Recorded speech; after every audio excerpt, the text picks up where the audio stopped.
Buenos días, estudiantes de grado séptimo. El día de hoy vamos a hablar acerca de algunos puntos de la actividad número 2 que abordamos antes de salir a vacaciones, sobre los números racionales. Recordemos que los números racionales son aquellos donde encontramos las fracciones y los números decimales. En nuestra actividad número 2 abordamos entonces acerca de las fracciones. Vamos a recordar en nuestro primer punto, de acuerdo con la actividad número 2, cómo representar las fracciones e indicar si corresponden a fracciones propias, impropias o fracciones unidad.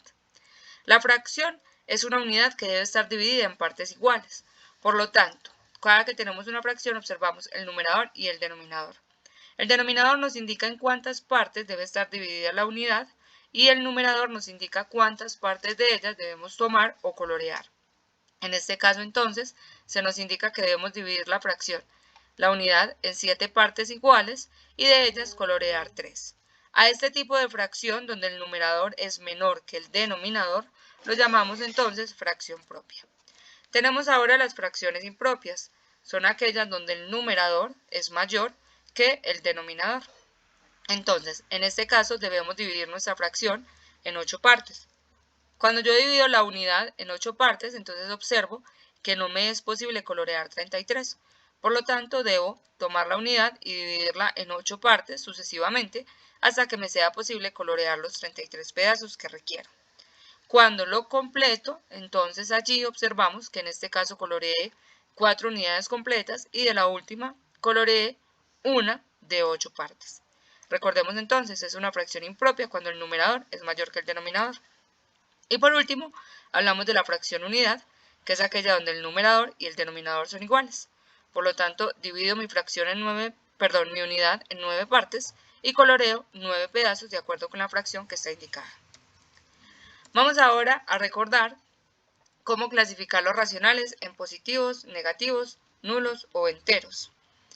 En el caso de la fracción 34 sobre menos 5, podremos indicar entonces que es una fracción o un número racional negativo. Los números negativos, en este caso racionales, son aquellos donde ambos signos son diferentes. En este caso el numerador es positivo y el denominador es negativo, por lo tanto indicamos que toda nuestra fracción o todo nuestro número racional corresponde a un número negativo. Tenemos la fracción 0 sobre 23. Allí entonces señalaremos que es un número racional nulo, dado que el numerador es un número 0. Siempre que el numerador sea 0, entonces indicaremos que es una fracción nula. Y por último, entonces podemos hablar de la fracción menos 54 sobre menos 9, donde indicaremos que es una fracción positiva y entera, o un número racional positivo y entero. Positivo, dado que ambos signos son iguales, como en este caso ambos son negativos, o puede ocurrir que ambos sean positivos, y decimos que es un número positivo, y entero, dado que la división entre 54 entre 9 nos da un número exacto en este caso. Ahora, vamos a recordar cómo comparar las fracciones e indicar si son mayores, menores o iguales. Vamos a retomar entonces los dos casos posibles. El primer caso ocurre cuando los denominadores son iguales para ambas fracciones. En este caso entonces vamos a fijarnos en los numeradores y vamos a comparar qué pasa entre ellos. Siempre la comparación la vamos a hacer con el número de la izquierda primero comparado con el número de la derecha. ¿Qué significa eso? Que yo voy a comparar cómo es el 64 en relación al 45. Por lo tanto, como el 64 es mayor que el 45, yo indico que la fracción 64 doceavos es mayor que la fracción 45 doceavos. Y tenemos el caso número 2, donde los denominadores son diferentes.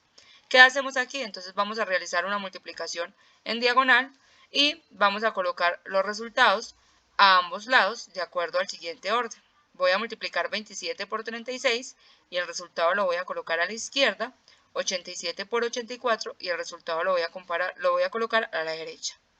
Luego, voy a comparar ambos resultados, siempre de izquierda a derecha. Entonces, el 972 voy a compararlo con el 7308. Como el 972 es menor que 7308, eso significa que la fracción 27/84 es menor que la fracción 87/36. Entonces recordemos, si ambos denominadores son iguales, comparo numeradores.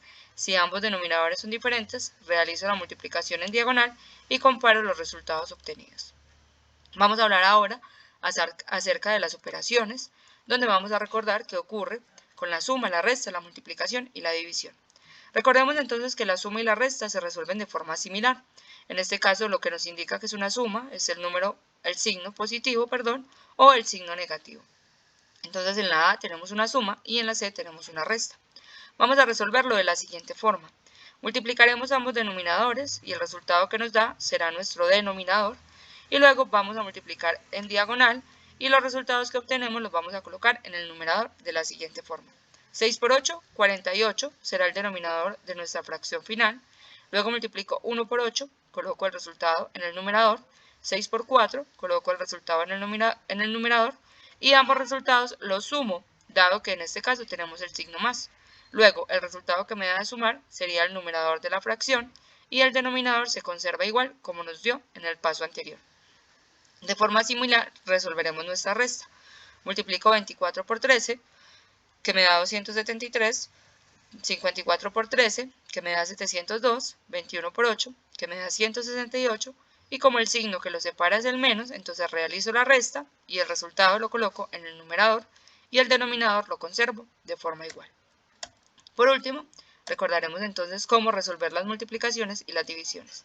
En este caso, para multiplicar fracciones, siempre multiplicaremos en línea recta y el resultado se conservará en el mismo orden, es decir, 3 por 7 por 9, que están en los numeradores, me va a dar el resultado para el numerador de la fracción. 15 por 4 por 8, que son los denominadores, me va a dar el resultado del denominador. Por lo tanto, 3 por 7 por 9 da 189, 15 por 4 por 8 da 480. Y en el caso de la D, 8 por 15 da 120, 11 por 4 44 y dejamos nuestro resultado así. En el caso entonces de la división, vamos a realizar también una multiplicación, pero en este caso en diagonal. Voy a multiplicar el numerador de la primera fracción con el denominador de la segunda y el resultado va a ser el numerador de la fracción. Entonces 5 por 6, 30, coloco el resultado en el numerador, 8 por 1, 8 y coloco el resultado en el denominador. De forma similar entonces para el punto C, 16 por 3, 48, coloco en el numerador, 5 por 14, 70, lo coloco en el denominador. Con esta entonces retroalimentación vamos a trabajar ahora en el TAT Quiz, que les compartiré el enlace al grupo de forma de repaso de lo que hemos venido trabajando. Muchas gracias, feliz día.